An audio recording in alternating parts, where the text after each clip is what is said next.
Halo sahabat Dream, aku Elvira Saraswati. Tahu nggak sih, netizen banyak bertanya-tanya soal kondisi kesehatan komedian Adul yang kabarnya memprihatinkan. Terpantau di postingan terakhir pelawak bertubuh mungil itu di Instagram, ramai akan pertanyaan seputar kondisinya yang diduga alami kebutaan. Kabar soal Adul yang tengah sakit dan tak bisa melihat pertama kali tersiar di podcast Kiki Saputri bersama Panji Pragiwaksono. Panji dan Kiki yang lagi mengenang momen kocak ketika Komeng bersikap jahil kepada Adul, kemudian tak sengaja menceritakan kondisi Adul yang diduga mengalami kebutaan. Sejatinya selama ini tak banyak yang tahu soal kondisi pelawak dengan nama lengkap Abdul Latif itu. Banyak yang mengira hilangnya Adul dari layar kaca lantaran dirinya beralih profesi menjadi seorang pedagang.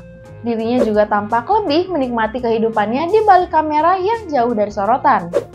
Rupanya glaukoma dikabarkan menyerang Adul hingga diduga alami kebutaan. Lantas, apa itu penyakit glaukoma? Penyakit glaukoma merupakan penyakit penyebab kebutaan kedua setelah katarak. Bedanya jika katarak bisa disembuhkan melalui operasi, glaukoma tidak. Penyakit ini bisa menyebabkan pasiennya mengalami kebutaan permanen jika terlambat penanganannya.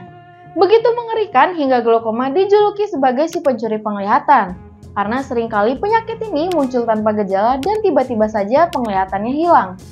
Dalam bahasa medis, seperti dikutip dari penjelasan Dr. Yulia Primitasari, SPMK, glaukoma itu merupakan kerusakan saraf penglihatan atau saraf optik. Kerusakan saraf ini dapat menimbulkan penyempitan lapang pandangan hingga sampai menimbulkan lubang yang sangat kecil dan bisa berakhir di kebutaan. Beberapa faktor risiko glaukoma antara lain peningkatan tekanan bola mata. Jika tekanan bola mata normal berada di angka 10 hingga 21, sedangkan pada pasien glaukoma bisa sampai hingga 30. Peningkatan tekanan ini biasanya datang tidak serta-merta, melainkan butuh waktu bertahun-tahun. Oleh karena itu, seringkali gejalanya tidak dirasakan oleh sang penderita. Dan biasanya karena terlambat dideteksi, pupil optik sudah mengalami kerusakan. Penyebab glaukoma yang utama adalah meningkatnya tekanan dalam mata atau tekanan intraokular. Tekanan tersebut dapat meningkat baik akibat produksi cairan mata yang berlebihan maupun akibat terhalangnya saluran pembuangan cairan pada mata. Tekanan ini dapat merusak serabut saraf retina, yaitu jaringan saraf yang melapisi bagian belakang mata, dan saraf optik yang menghubungkan mata ke otak.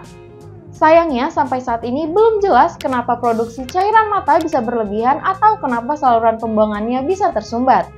Glaukoma sendiri memiliki dua jenis, yakni kronis dan akut.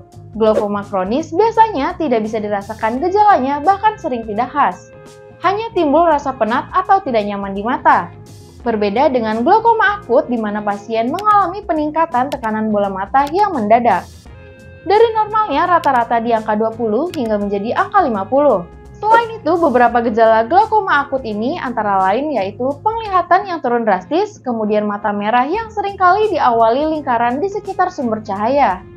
Deteksi dini atau screening bisa menyelamatkan penglihatan. Setelah terdeteksi glaukoma dan mendapatkan obat, pasien juga diwajibkan agar disiplin dalam mengonsumsi obat. Karena kepatuhan dalam mengonsumsi obat ini sangat berpengaruh pada efektivitas pengobatan glaukoma. Ada baiknya lakukan pemeriksaan rutin mata 2 hingga 3 tahun sekali, terutama saat usia di atas 40 tahun. Apalagi kalau sahabat Dream punya risiko-risiko penyakit yang mengganggu kesehatan mata. Nah, sahabat Dream, mari menjaga kesehatan, makan sehat, dan olahraga. Aku Elvira Saraswati, sampai jumpa di episode Tahu Nggak Sih selanjutnya.